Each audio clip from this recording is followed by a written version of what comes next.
Okay. Welcome, everyone. The episode today is about movement. What is movement? Who is it for? Why do we need to move? How do we need to move? And if you're human living on this earth, moving or not moving, this episode is for you. And my guest today is Kuba, who is also my friend, and he is a movement coach, and he will introduce himself and tell a little bit about his journey, about his movement journey, and tell us also all things about movement so we move a little bit more consciously through our life. Hello, everyone. So my name is Kuba. I would call myself a movement coach. I teach a lot of stuff like handstands and calisthenics and kind of a broad movement practice, which is very much open source type of thing, very much mix and match, drawing from different disciplines. Could be things like yoga, climbing, acrobatics, circus stuff. Could be really anything you like it to be. So that's a pretty cool thing because you decide what rules you follow and you decide what you learn. And yeah, we're going to talk a little bit more about my work and the movement practice and how to access it and who is it for, like you mentioned before. So how did you start your own movement practice? So for me, it started about 17 years ago with parkour. So I was just a teenage boy at the time, so I guess parkour was extension of what I was already doing with like other kids, like climbing trees, roofs, playing the floor is lava, and playing tag games. So I think it was quite easy to get into parkour once you started seeing like videos on YouTube, and then it all spiraled from there because parkour is such a multidisciplinary activity. There are kind of like lots of small different sub-disciplines in it. You can focus more like a flow-based movement. You can focus more on jumps or flips or probably more things where you just build sequences and move with the flow. So I think that kind of like moved me into the world of like handstands and calisthenics and juggling. And also I was looking for different ways of moving because as a teenage boy, I used to do a lot of stupid stuff. So I was getting injured. So then I couldn't train my parkour. So I had to switch to other forms of training. So I like found juggling and doing handstands and kind of soft acrobatics practices. So kind of started quite long ago. I didn't really consider that a movement practice back then. It was just parkour. But maybe like 7, 8 years, I started seeing a little bit more of those movement culture things originated by Ido Portal. And yeah, and I was like, oh, I'm actually doing that already. So then that allowed me to kind of gave myself permission to pursue that even further and broader. Hmm. So now, obviously, like your own movement evolved also throughout years. So can you tell a little bit more about the idea of movement? Like, what is it, or how did you think about movement before? What do you think about movement now? What is the idea of movement? Because when you tell people, hey, let's go do some movement. Well, like, what is it? Like, like there are different ways to move. Like I'm a yoga teacher, so yoga is obviously one kind of way to move your body, but there are so many different ways that are very interesting to explore. So what would be your definition of movement? Hmm. So yeah, everyone's idea and definition of movement will differ. And you get as many answers as there are practitioners, but I'm sure it's the same you could probably say about yoga. I like to think about it, it's a bit like Lego. You decide what blocks you use and build your practice with. So, it could be a bit more gentle practice, like there could be some yoga involved. There could be balance-based practice, like rail balancing or slacklining. There could be more powerful practices like climbing, bouldering, and things like that. So it's very difficult to define it. It's one of those things that you kind of have to see, but I think general concept is that you decide what building blocks you use for developing your practice, but it's that kind of like mix and match approach. So rather than diving fully into one discipline, you just take what you like from a certain discipline and you just add it into your movement practice. So for example, like what I do, I do a lot of those like floor movement sequences, and I would draw from contemporary dance, breakdancing, maybe capoeira, things like that, without actually doing any of those disciplines as a full thing. So like, when I'm talking about contemporary dance, I'm not actually dancing. I'm just using some of the patterns that they use in contemporary dance, and same for capoeira and breakdancing, all those things.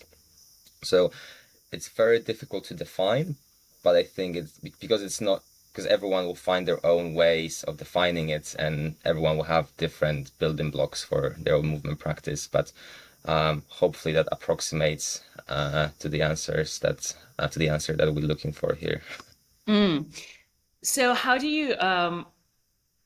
you explore those building blocks? Do you feel like um, obviously you have your current movement practice, and then do you see something maybe on like social media or your friends are doing something, or you feel like there's something more to explore, and I would like to explore that, and like as you mentioned, like different um, different kinds of like dancing styles, so you Mhm. feel like you would like, or you see something. So how do you how do you get those building blocks, and how do you build your practice?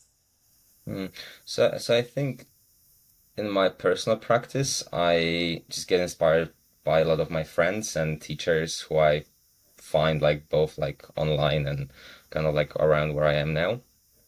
And I think it's just a practice of trying new things. So it's literally like, oh, there's this maybe there's this contemporary dance class you want to like attend, or maybe there's this contact improvisation class, or maybe there's some other form of movement that you want to try.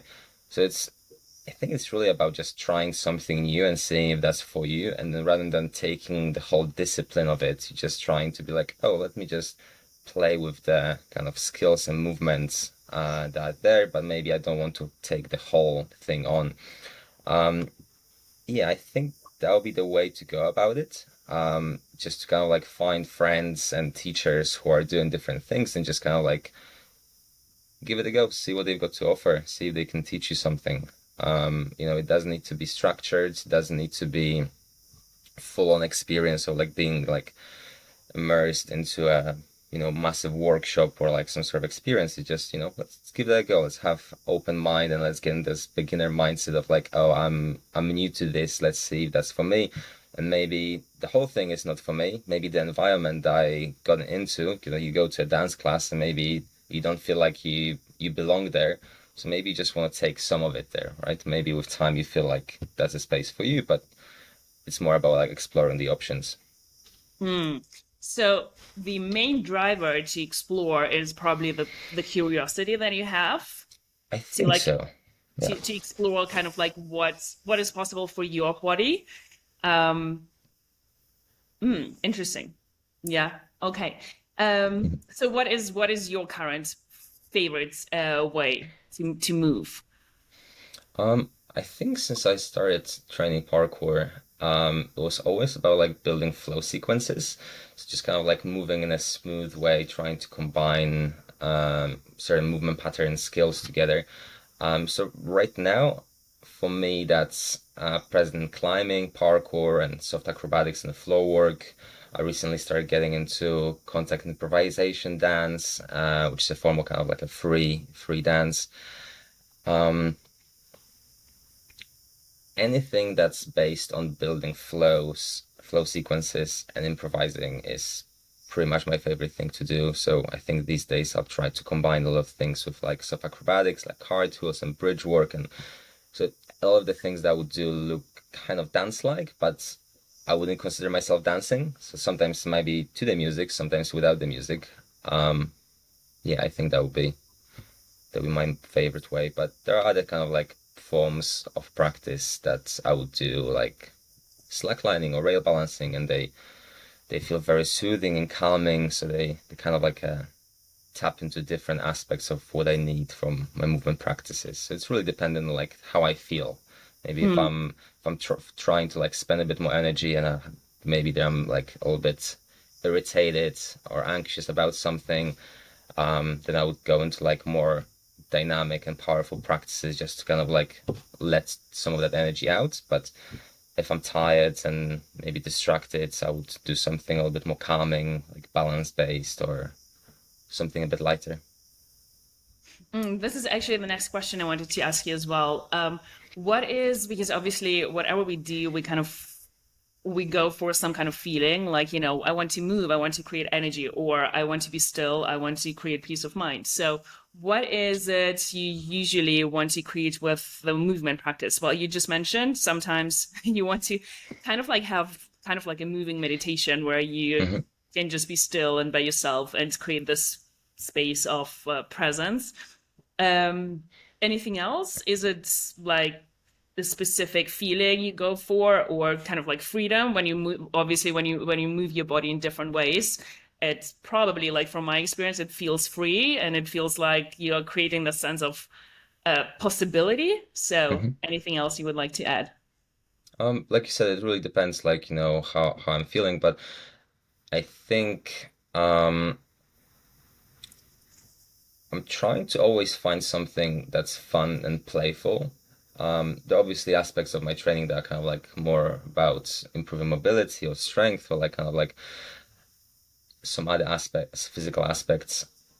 But I think generally I go for something that feels fun and playful, right? Because like we so play deprived as a society, and then we do have our everyone's got their own ways of like having fun and like enjoying themselves. But I think we do struggle as adults to have fun in like those physical ways where it's like maybe like some play fighting or like a rough and tumble play or some partner work or could be many different things. So I'm just looking for something like, will this bring me joy today? It's not always about joy, but I think we all need like a bit of a joy booster on a daily basis. So if you can find practice like that you fully enjoy and you can be fully present, tap in that play aspect of it, um, yeah, I think that's the best thing about movement practice.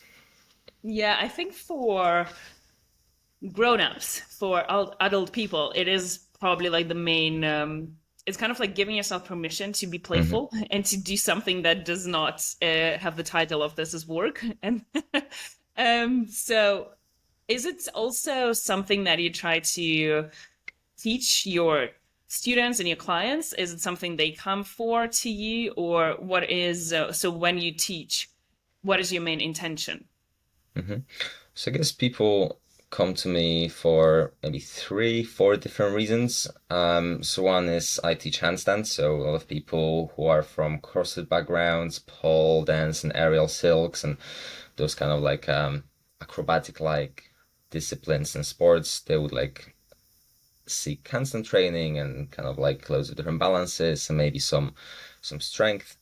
So the second bit would be calisthenics. So teach muscle ups and kind of like general strength conditioning. Anything that's body weight based with a little bit of like weight training that's supplemented with that.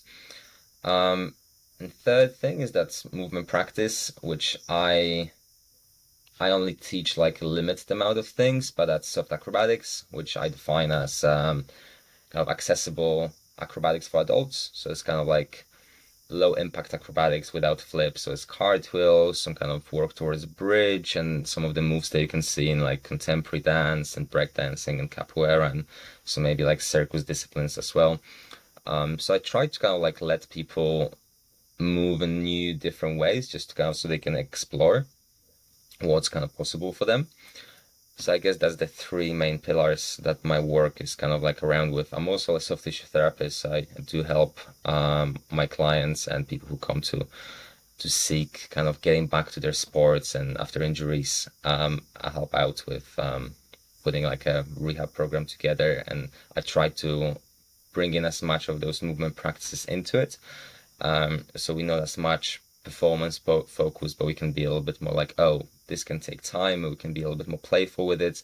And maybe while I'm cannot get back to my sport or the favorite thing that I used to do, maybe I can find something else for myself that can be fun and help me get better, recover quicker, and kind of like distract myself from being injured, right? Because being injured can be pretty horrible experience when you, especially when you feel like you lost something you love, right? Because like for example, like for myself, like I couldn't train much parkour for about 2, 3 years because of ankle injuries. So that's actually one of the reasons why I found more movement practices was because of injuries, because I had to change the ways in which I'm training and find new ways that are a little bit more low impact and something that allowed me to refocus, which was great because I've learned so many different things because of that. So quite a silver lining that didn't feel great at the time, but I'm definitely grateful for that experience. I could explore more. Hmm. So you also have a cat. How Correct. and if and why and no how how does your cat inspire you to move, or does she inspire you to move in a different way? Like, when you have when you kind of like when you do this thing, when you move yourself, you I guess you observe other people and observe other things, how they move, and maybe you can kind of like implement some things into your life. Is it is it how does your cat inspire you to move? Not I think she's such a high performer with the way in which she moves that like I'm more of the most of the time I'm just intimidated by how well she moves and how smooth and lightly. But yeah, definitely like, pets and all sort of animals like can be really inspiring to watch in the way they move, like cats especially. I think they absolutely amazing movers and yeah, I can just leap, climb, swing even probably if you find a right swinging branch or device for them. Um, yeah, definitely. I think that there is a kind of sense of efficiency of movement that you can see in kind of cats and some other animals.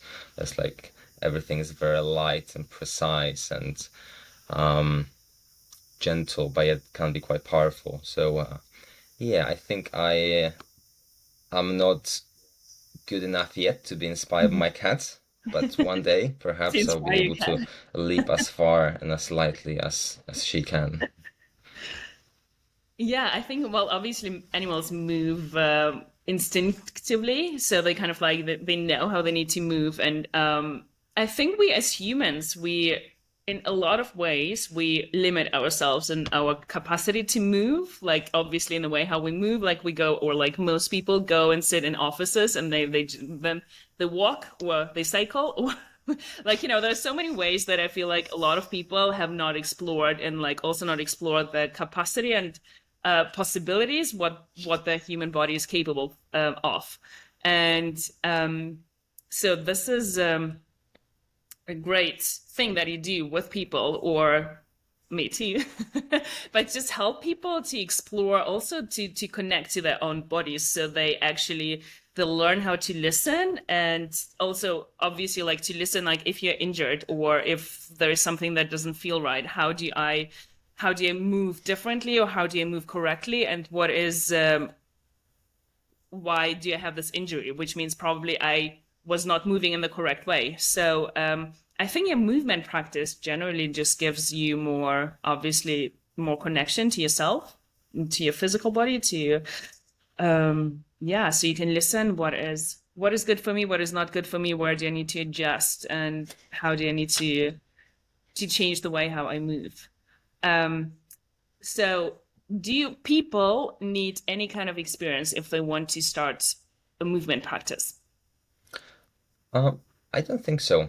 Um, it's very scalable. Obviously, what you can see a lot of times on like Instagram and YouTube might be quite intimidating because, we like showing flashy stuff. So sometimes when you come across videos like that, you're like, oh, no, wait, this is very inaccessible. There's no way I can do it. But actually, like, something that's quite important to me is to like meet people where they at, especially when it comes to helping them with the movement practice or showing them something new that they can potentially get involved in. I think a lot of the times when we go into a certain discipline or sport, like the focus is so performance based and focus on the outcome that it's very difficult to actually get into a state where you're being like fully present. So a lot of the people I'm training with, they would kind of report back to me that, this is the first time I felt like I dropped into my body in years, right?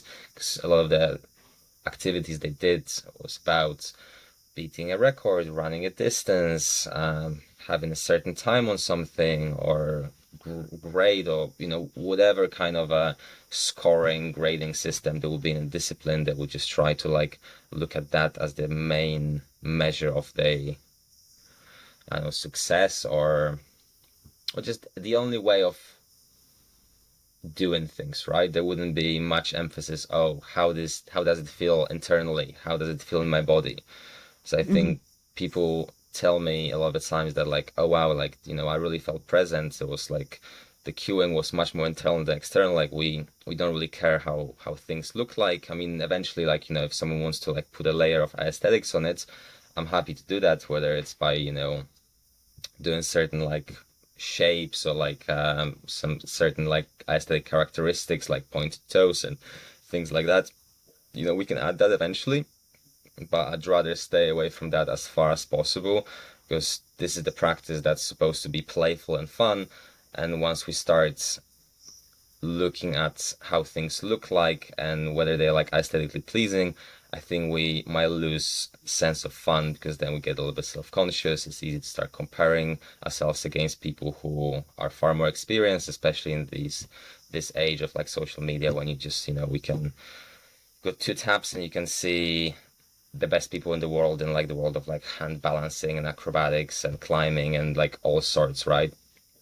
So I think that's, for me, it's about bringing people back to their bodies and cueing things internally and having that internal focus on how things feel like, rather than what are the outcomes. And obviously people want to progress and like learn things, so it's kind of a balance between both of those things. But for me, it's important to focus on those internal aspects. Mm. Yeah, I think exactly like most people are focused on the outcome. So Mm-hmm. I guess every or any kind of movement practice, um, like yoga as well, is more about the process and about the journey. And it's also just reminding people that we all have different journeys. We all have different things we're working on, working with, different injuries. And I think it's just, yeah, in this society, we're very focused on the outcome. What is the result instead of can I be present and explore? Um, yeah. And as you mentioned, a lot of people are obviously thinking about how it looks and that it doesn't look the way how it should be looking. But also who is setting the standard. The society is setting the standard of this is how it should be looking, and this is how, like as you said, like we compare ourselves all the time. So I think it's just reminding ourselves and reminding everybody else that yeah, we all have different bodies, we all have different things we're working on and moving towards. And yeah, it is it is about the experience, and it is about just exploring the possibilities, experience life, experience this human body that we have with different opportunities it offers us. So what would be the things that people can start implementing in their daily life if they would like to start with a movement practice, but they are not ready yet to go to a class or do it with someone else? Mm. Um, I think it really depends on like what sort of like person you've got in front of yourself, because I think, while the movement practice is quite fun and sexy for people who are already like very active and fit. I think it also presents a bit of a challenge for people who are inactive and sedentary. So maybe for someone who's a bit more sedentary because of their work, or whatever lifestyle they've got for whatever reason, I think just starting very small with walking more, changing your desk environment. So maybe like having like a standing desk or a desk that kind of like can switch between a standing desk and a sitting desk. Maybe spending more time on the floor where you need to like get up and down, whether it's like, I used to like for years, I used to work from in front of my coffee table. So I could sit down on the floor and I could change the position, sit cross-legged with legs apart, kneeling and all those things. So just to introduce that movement variability. So I think it's worth focusing on those low-hanging fruits, how to incorporate more movement variability into our daily life, from walking more, maybe going on hikes, maybe just changing your office environment. So I think those are kind of like a low-hanging fruit for people who are a bit more sedentary. I think for someone who's a little bit more active and who wants to explore more, maybe they, bored or fed up with something they've done for years. Maybe they used to like a bit more like a bodybuilding type of training, or maybe they found something, maybe they've done like something for years and now just they need something fresh to get into. I would really explore like disciplines such as climbing, parkour, which seems very inaccessible for a lot of people, but it can be very accessible if you find a class. I think dance classes, contact improvisation, which I started going to like within the last 2 months. I think anything that you can feel like can bring you some fun, or something that you did in the past that was a lot of fun for you, I think I would start there. Because, we can always start like looking at all the new things, but I think going for low-hanging fruits and trying to tap into something that's already there might bring even more curiosity to explore even further. Like I do get a lot of people who, maybe 10, 20, 30 years ago, they had like a dancing career or gymnastic career, or maybe they just did those things for fun and they loved it. And, life took over and there are a lot of responsibilities and those things had to go, um, go to the side for now. So it's a lot about bringing those things back and kind of like encouraging people to take up the activities they used to do. But I would offer as well, some of the movement practices I do. So those would be those like floor locomotions, like animal locomotions, floor work, soft acrobatics. So I'll always show people a range of things that they can try. So I usually just kind of like try to poke people like, how about this? Do you like that? Maybe we try this. And then, some of that is kind of like, no, I don't want to do that. I don't want to do Mm. this. And then eventually we find something they enjoy. So, what would you say to people who come to you and tell you, "Oh, I'm not flexible enough, or I'm not strong enough, or I'm too stiff to do all the things." So what would you say? So they're like, "Oh, I don't even need to start."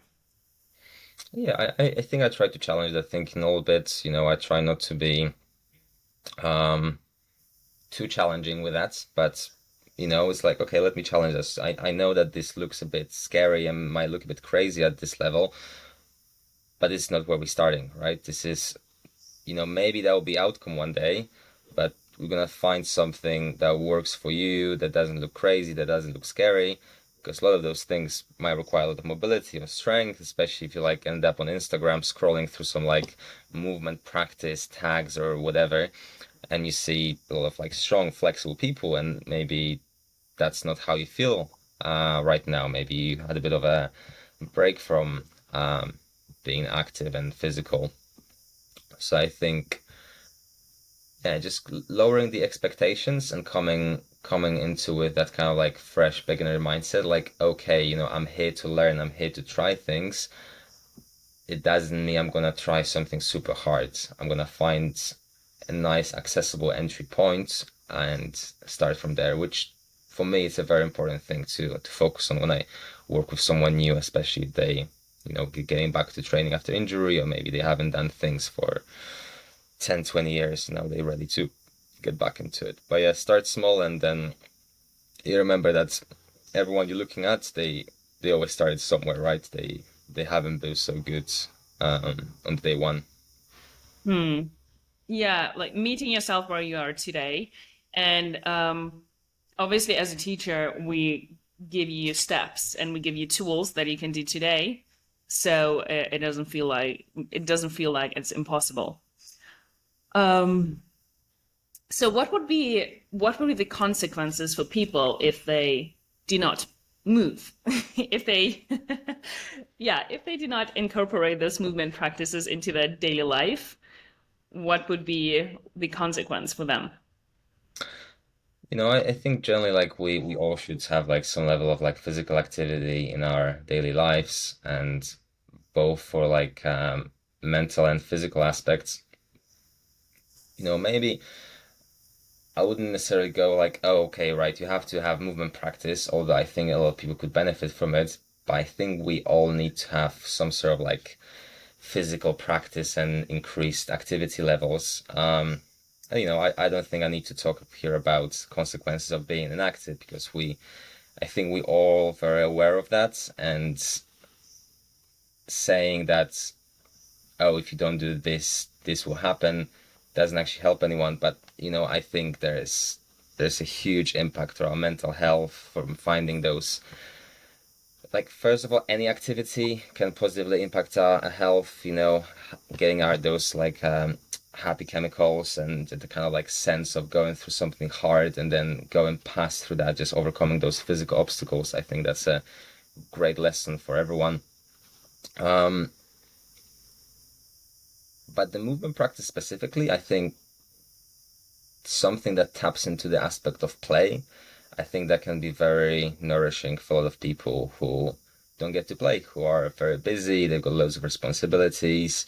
Maybe they've got kids, maybe they've got job that's, got some crazy hours, and they do not give themselves that permission to play, or they always kind of like put things for later, like, okay, I can have fun while I'm done with work. I can have fun once my kid's out of home. I can have fun once I'm retired. And those things either never happen, or they happen so late that people are like already so tired, exhausted with life, that they just don't even have capacity to take anything new up. So I think, yeah, there are big consequences of not having, any physical practice or movement practice. Um, but yeah, I don't want to scare people off too much. I think I think we all very much aware of the consequences. Yeah, I think obviously like as humans we kind of we move, or most people move in some way.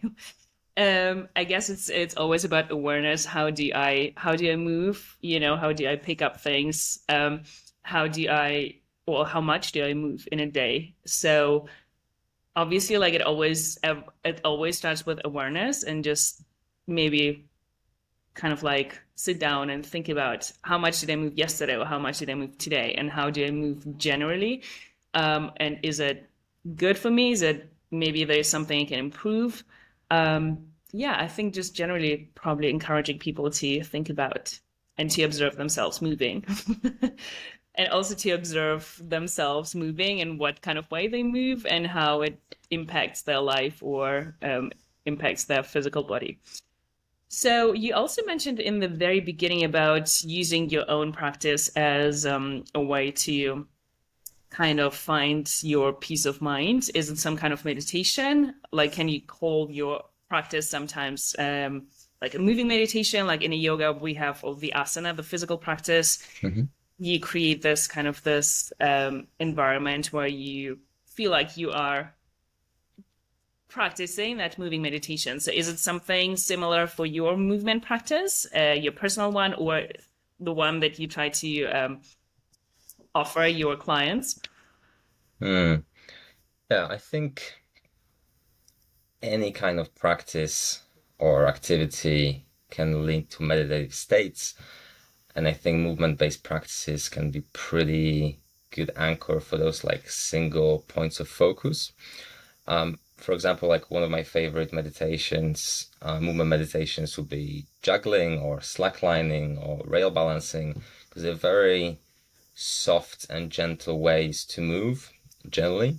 And they are very easy to find a single focus point, right? If you're juggling, the focus is on like keep the balls up in the air, keep the throws and catches, right? Don't let the ball drop. If you doing some balance-based activity, from standing on one foot to balancing on the railing or slack line, the focus is on staying on that slack line or railing and not falling off.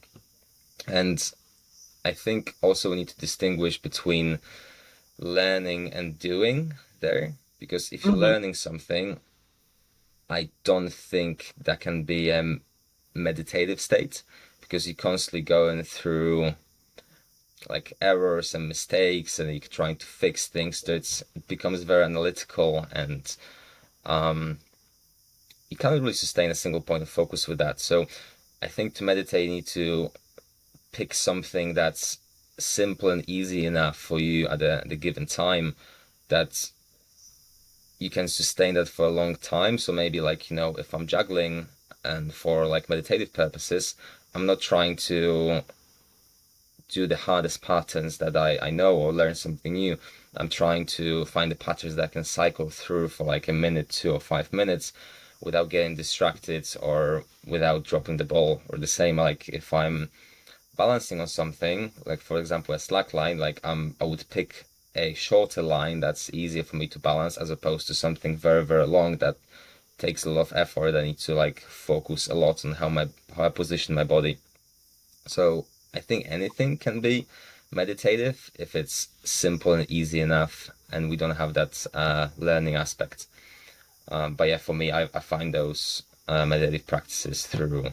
I mean, it could be anything. Like I just gave examples of like juggling, but something that's easy, like putting together some movement or parkour flows, could be meditative as long as I know it's easy enough that it's fairly automatic. The movement is fairly automatic. I don't need to think about it. Yeah. Mm. Yeah, even walking or even hiking. So even Mm, this kind of movement. Yeah, absolutely. just if you actually if you focus or if you don't have like a destination where you're going, Hmm. actually if you're just focused on the walking aspect, this could be also type of meditation. Perfect. Thank you. Thank you for your time. Do you have any messages, anything you would like to share? Anything I haven't asked you and you would like Mm, to share with listeners? Hey, this is what I wanted to tell you about movement and that's important. mm. Well, first of all, thank you for giving the opportunity to speak on your podcast. It was a great experience and fun chatting. But the kind of like message I'd like to leave people with is just move more and find more playful ways of moving. Because, I don't think moving more and exercising should feel like a chore, should feel something that gives us back rather than we have to invest into it. There's obviously some sort of time investment and, whatever investment it can entail if you're starting something new. But yeah, just move more and find more playful ways of moving and try to design your environment more so it force you to move more. So it could be like, changing the type of desk you're using or setting regular breaks from work so you can stand up and like move around for 5 minutes. So I think just yeah, I think those couple things would be the main takeaways I would offer. Mm.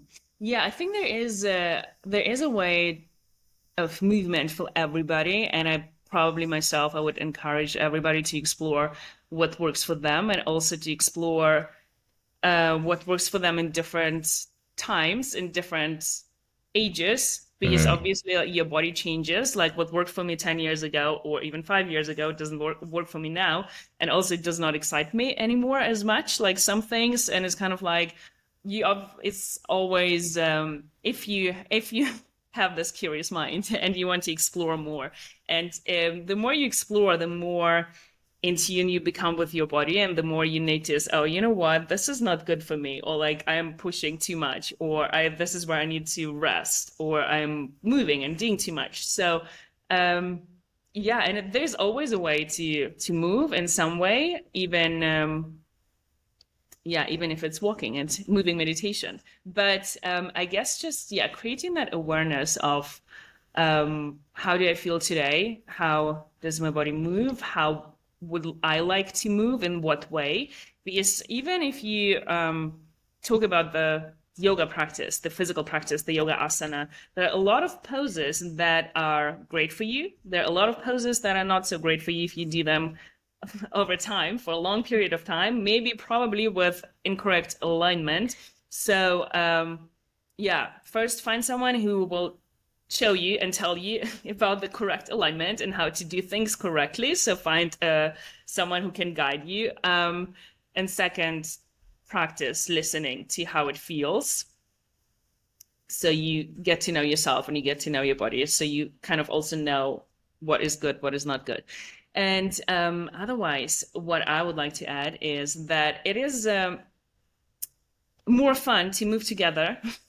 It is more fun to explore together. So, and also to create, as you mentioned in the very beginning, to create that environment where you feel like part of the team, part of the group, part of the community, where people want to explore, where people want to play together and do things together, and where people are open to try new things and to maybe look funny or look Mm. in a way how they do not usually look, or do things in a different way how they never done before. So we that's why we are also organizing a retreat which is about yoga, which is also part of, or one type of movement. So which includes yoga, different movement techniques, meditation, and which also creates this beautiful environment where people come together to explore together, to move together, to meditate together, to be together, and also to be away from the usual environment of all the stresses of daily life, of all the responsibilities we need to do, or we think we need to do in a daily life. So we have this, we're creating a safe space where we can just be and we can explore and also get to know ourselves, get to know other people, connect to other people in a different ways through the physical practice. I also find it is such a beautiful and much deeper connection to other people through the physical practice, not just through the language, but through movements, like even if it's facial expressions or any kind of movement. But it is a very interesting and deep way to connect to people. So if you would like to explore more, if you would like to explore more about yourself and about your physical body, what is possible, what works for you, what is a great way for you to move, join us. It's end of July 23 to 28 July in Spain. 5 days of movement, meditation, yoga exploration in a beautiful setup with sunshine, with beach 5 minutes from the place. And if you have any questions before the retreat, what it is about, what else are we going to do, you will find all the info on the website, which is envision-retreats.com, and you will go to destinations and then you will find Spain or also other retreats. And if you have any questions to us, if you would like us to tell you and answer your questions, you will find us on social media. My social media, you will find everything in the show notes, but it's my name, eleonora.gendelman, and Kuba is on Instagram under So Kuba, Kuba.moves. Perfect. So thank you so much for your time once again, and we will have a lot of interesting conversations in the future about movement and all other things life. And I will see you soon. Thank you. It was a pleasure. Thank you. Bye bye.